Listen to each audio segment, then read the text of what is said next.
வணக்கம் நண்பர்களே. ஏற்காடுக்கு ஒரு ட்ரிப் பிளான் பண்றீங்களா? சூப்பர். உங்க பயணத்தை ரொம்ப ரொம்ப எளிமையா மறக்க முடியாத அளவுக்கு எப்படி திட்டமிடலான்னு எல்லா விவரங்களையும் இப்ப பார்க்கலாம் வாங்க. நம்ம எல்லாருக்குமே ஒரு ஆசை இருக்கும் இல்லையா? பட்ஜெட் ரொம்ப டைட்டா இருக்கு. ஆனா ஒரு கூலான ஹில் ஸ்டேஷனுக்கு போகணும்னு. அப்படி ஒரு ஆசை உங்களுக்கும் இருக்கா? அப்படி ஒரு இடம் இருந்தா எப்படி இருக்கும்னு யோசிச்சு பாருங்க. உங்க தேடலுக்கான பதில் வேற எங்கேயும் இல்ல, நம்ம ஏற்காடு தான். இதோட அழகு, முக்கியமா இதோட பட்ஜெட் ஃப்ரெண்ட்லி தன்மையால தான் இத செல்லமா ஏழைகளின் ஊட்டின்னு கூப்பிடுவாங்க.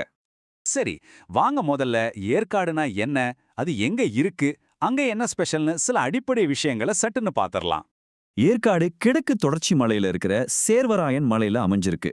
சேலத்துல இருந்து பாத்தீங்கன்னா ரொம்ப பக்கம். ஒரு 30 கிலோமீட்டர் தான். ஆனா அந்த பயணத்துல 20 கொண்டை ஊசி வளைவுகள் இருக்கு. அந்த டிரைவே ஒரு தனி அனுபவமா இருக்கும். அப்புறம் கடல் மட்டத்திலிருந்து சுமார் 5300 அடி உயரத்துல இருக்கிறதால வருஷம் முழுக்கவே நல்ல ஜில்லுன்னு ஒரு கிளைமேட் இருக்கும்.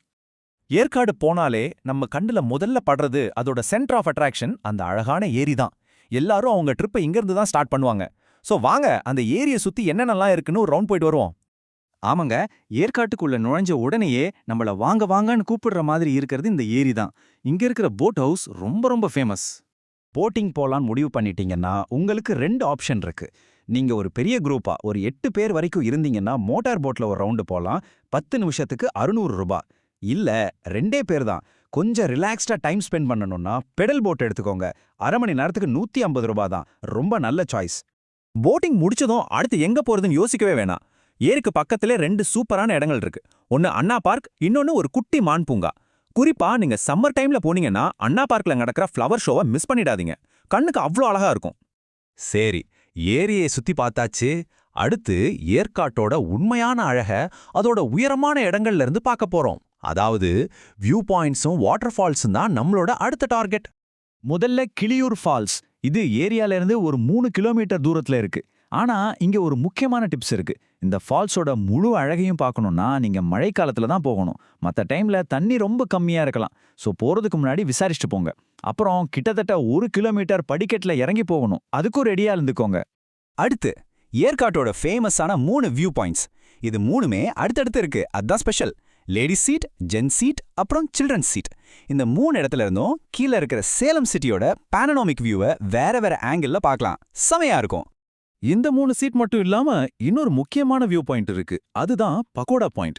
இது ஏரியாலேருந்து ஒரு 5 கிலோமீட்டர் தூரத்துல இருக்கு. மத்த வியூ பாயிண்ட்லேருந்து சிட்டியை பாப்பீங்க. ஆனா இங்கிருந்து பார்க்கும்போது சுத்தி இருக்கிற பச்சை பசேல்னு கிராமங்களோட வியூ கிடைக்கும். இது ஒரு டிஃப்ரெண்டான எக்ஸ்பீரியன்ஸ். ஓகே, இப்ப நாம பார்த்ததெல்லாம் எல்லாரும் போட ரெகுலர் ஸ்பாட்ஸ். ஆனா எனக்கு கொஞ்சம் ஆஃப் பீட் இடங்கள்லாம் பார்க்கணும், கூட்டம் இல்லாத இடத்துக்கு போகணும்னு நினைக்கிறவங்களுக்காக சில ஹிடன் ஜெம்ஸ் இருக்கு. அத பத்தி பார்க்கலாம். முதல்ல சேர்வராயன் கோயில். இது ஏற்காட்டோட ஹையஸ்ட் பாயிண்ட்ல இருக்கிற ஒரு குகை கோயில்.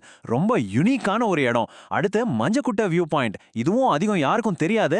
அப்புறம் ரொம்ப தூரம் ஒரு 12 கிலோமீட்டர் போனீங்கன்னா கரடியூர் வியூ பாயிண்ட் இருக்கு. அங்க போனா கூட்டமே இருக்காது. ரொம்ப அமைதியா இருக்கும். த்ரில் விரும்பிகளுக்கு பாப்பி ஹில்ஸ் மாதிரி சில அட்வென்ச்சர் பார்க்ஸும் இருக்கு. சரி, இப்போ ஏற்காட்டுல என்னென்ன இடங்கள் இருக்குன்னு ஒரு ஐடியா கிடைச்சிருக்கோம். இப்போ முக்கியமான கட்டத்துக்கு வரோம். இந்த எல்லாத்தையும் வச்சு உங்க ட்ரிப்பை எப்படி கரெக்டா பிளான் பண்றதுன்னு பார்க்கலாம். ஃபர்ஸ்ட் கொஸ்டின், எத்தனை நாள் ட்ரிப்?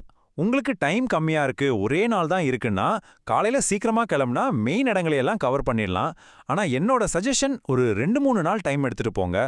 அப்பதான் ஏற்காட்டை ரசிச்சு ருசிச்சு எல்லா இடத்தையும் நிதானமா பார்க்க முடியும். பட்ஜெட் பத்தி பாப்போமா? ஒரு நாள் ட்ரிப்புக்கு ஒரு ஆளுக்கு சராசரியா வெறும் 1000 ரூபாய் தான் ஆகும். பாத்தீங்களா? அதனால தான் இதை ஏழைகளின் ஊட்டின்னு சொல்றோம். ரொம்பவே மலிவான ஒரு சூப்பர் ஸ்பாட். ஏற்காடுக்கு எப்போ போனா நல்லா இருக்கும்? உங்களுக்கு நல்ல குளிர், பனிமூட்டம்லாம் பிடிக்கும்னா அக்டோபர்லேருந்து பிப்ரவரிக்குள்ள பிளான் பண்ணுங்க. இதுதான் பெஸ்ட் சீசன். இல்ல சம்மர்ல போனா அந்த ஃப்ளார் ஷோவை பார்க்கலாம்.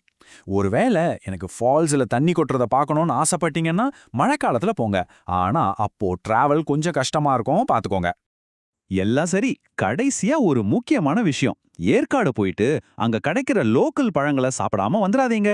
அங்க பலாப்பழம், பேரிக்காய், அத்திப்பழம், ஆரஞ்சுன்னு சீசனுக்கு ஏத்த மாதிரி சூப்பரான பழங்கள் கிடைக்கும். அதையும் டேஸ்ட் பண்ணி பாருங்க. உங்க ட்ரிப் இன்னும் மெமரபிளா இருக்கும்.